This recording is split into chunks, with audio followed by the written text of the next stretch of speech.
Indian banks में financial year 25 के growth banks आए। अब अगला स्टेप क्या है?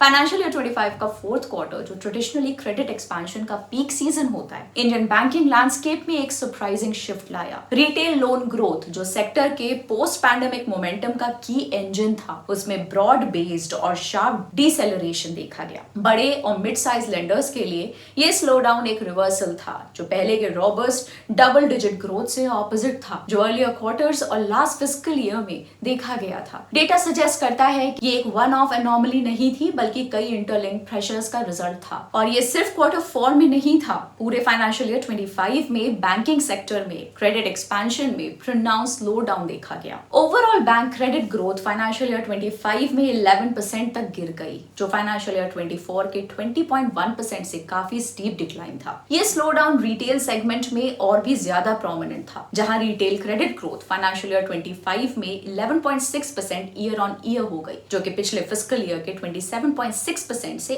आधी थी। लेकिन ये ट्विस्ट है, रिटेल लोन ग्रोथ स्लो होने के बावजूद बैंक निफ्टी ने रिसेंटली अपना 52 वीक हाई टच किया। तो फिर इन्वेस्टर ऑप्टिमिज्म किस बात का सिग्नल दे रहा है? डिसेलरेशन के बावजूद बैंक्स ने हेल्दी अर्निंग्स और ऑपरेशनल परफॉर्मेंस पोस्ट किया है, जबकि ग्रोथ ज्यादा मेजर्ड है पर स्टेबल है। सेक्टर कोलैप्स नहीं हो रहा, बस कॉशियस पेस पे ग्रो कर रहा है। आज के वीडियो में हम एक्सप्लोर करेंगे कि सच में क्या चीज इंडिया के बैंकिंग सेक्टर को स्लो कर रही है। गिरती demand, tighter credit norms, liquidity pressures और एसेट क्वालिटी को लेकर बढ़ती कंसर्न्स। क्या ये स्लो डाउन बैंक्स की प्रॉफिटेबिलिटी पे भारी पड़ेगा? क्या ये लेंडिंग स्ट्रेटजीज को रीशेप करेगा आगे? और फाइनेंशियल ईयर 26 के लिए इसका क्या मतलब हो सकता है? चलिए देखते हैं। शुरू करते हैं रिटेल लेंडिंग से, जो ब्रॉड बेस्ड हिट हुआ जब बैंक्स ने डिसबर्समेंट्स को स्केल बैक किया, खास करके अनसिक्योर्ड लोन सेगमेंट में। ये मेनली रेगुलेटरी स्क्रूटनी और पिछले साल के हाई बेस का इफेक्ट था, और भी दूसरे रीजंस के साथ। आईसीआईसीआई बैंक जो कंट्री का एक बड़ा प्राइवेट लेंडर है, इसने क्वार्टर 4 ऑफ फाइनेंशियल ईयर 25 में रिटेल लोन्स में 9% year on year growth report की,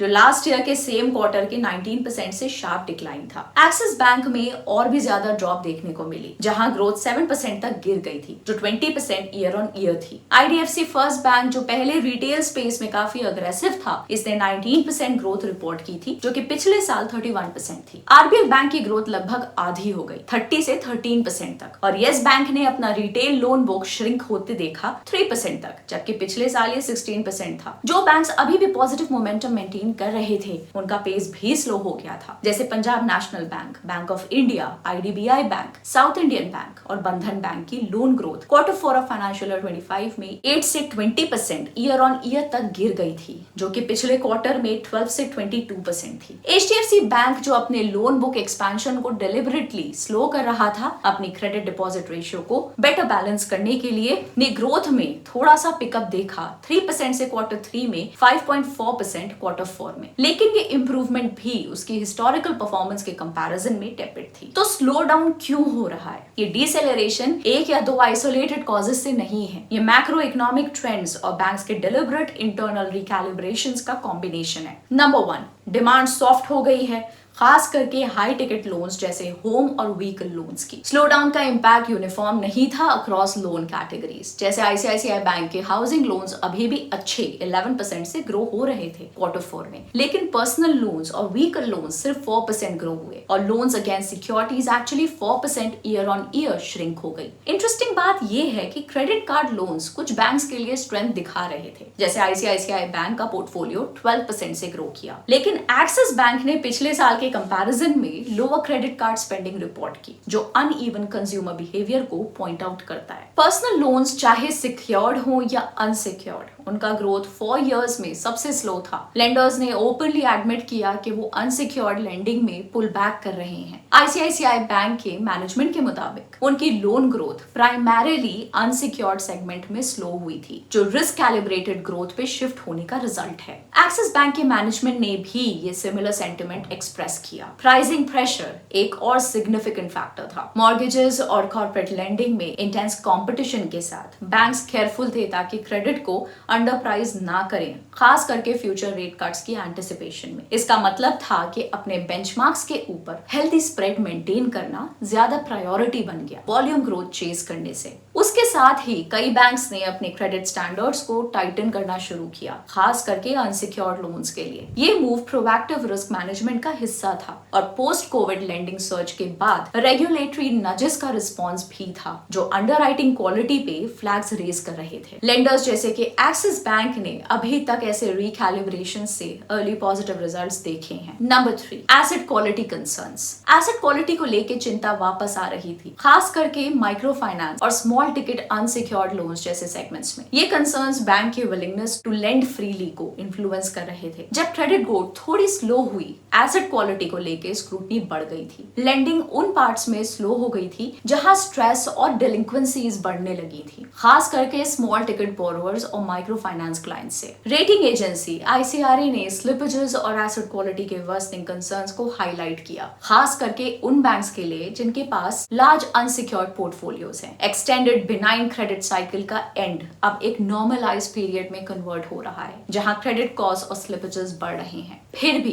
ब्रॉडर व्यू कॉशियसली ऑप्टिमिस्टिक है। क्रिसिल रेटिंग्स की एक्सपेक्टेशंस हैं कि ग्रॉस NPA रेशियो मार्च 26 तक 2.4% के आसपास रहेगा। इसलिए जबकि कुछ पॉकेट स्ट्रेस में है, system level asset quality stable रहने की एक्सपेक्टेशन है। नंबर 4, टाइटर लिक्विडिटी एक नोटेबल मैक्रो हेडविंड था। System liquidity January to March period में 1.5 से 3 ट्रिलियन रुपीस की डेफिसिट में रही, जो फंड्स को कॉस्टलियर और स्कैर्सर बना रहे थे। और जब RBI ने क्वार्टर के शुरू में 25 बेसिस पॉइंट्स रेट कट किया, डिपॉजिट रेट्स एलिवेटेड रहे ड्यू टू स्टिफ कंपटीशन, जो मार्जिन्स पे प्रेशर डाल रहा था और बैंक्स को ग्रोथ स्ट्रेटजीज रीथिंक करने पे मजबूर कर रहा था। लेकिन एक पैरेलल चैलेंज था स्लगिश डिपॉजिट ग्रोथ, जो लोन ग्रोथ से पीछे चल रहा था। सिस्टम लेवल डिपॉजिट ग्रोथ मार्च 25 में 10.5% थी, जो पिछले क्वार्टर की 11.5% से नीचे थी। HDFC बैंक का एग्जांपल लें तो उसने ओवरऑल डिपॉजिट ग्रोथ में डिसेलरेशन देखा, 14.1% से 15.8% सिक्वेंशियली, जबकि ये स्टिल सिस्टम एवरेजेस से ज्यादा था। मैक्वारी के एनालिस्ट ने ये नोट किया कि ये नंबर एक्सपेक्टेशंस के नीचे था। डिपॉजिट शॉर्टफॉल सिर्फ लिक्विडिटी कंसर्न नहीं थी, स्लो डिपॉजिट ग्रोथ मार्जिन्स को कंप्रेस कर सकता है। RBI का रेट कट भी मददगार नहीं था। जब लोन रेट्स एक्सटर्नल बेंचमार्क्स के साथ जल्दी गिर गए, डिपॉजिट रेट स्टिकी रहे स्टिफ कंपटीशन की वजह से। ये मिसमैच मार्जिन प्रेशर को इंटेंसिफाई कर रहा था, खास करके स्मॉल और मिड साइज प्राइवेट बैंक्स के लिए। बट सभी बैंक स्लो नहीं हुए। ओवरऑल स्लो डाउन के बावजूद कुछ बैंक्स ने ट्रेंड को बक किया। AU स्मॉल फाइनेंस बैंक और IDFC फर्स्ट बैंक जैसे बैंक्स ने फाइनेंशियल ईयर 25 में लोन्स और डिपॉजिट्स दोनों में 20% से ज्यादा ग्रोथ देखी। उनकी ability to maintain growth while managing risk reflect हो रही थी और उनकी स्टॉक परफॉर्मेंस में भी पॉजिटिव इंपैक्ट था। लेकिन कुछ बैंक्स इतने सक्सेसफुल नहीं रहे, जैसे कि यूको बैंक, जिसने मार्च 25 में 20% एडवांसेस ग्रो किए, लेकिन डिपॉजिट सिर्फ 10% बढ़े, जो लिक्विडिटी गैप को वर्सन कर रहा था। कोटक इंस्टीट्यूशनल इक्विटीज ने ये पॉइंट आउट किया कि जबकि बड़े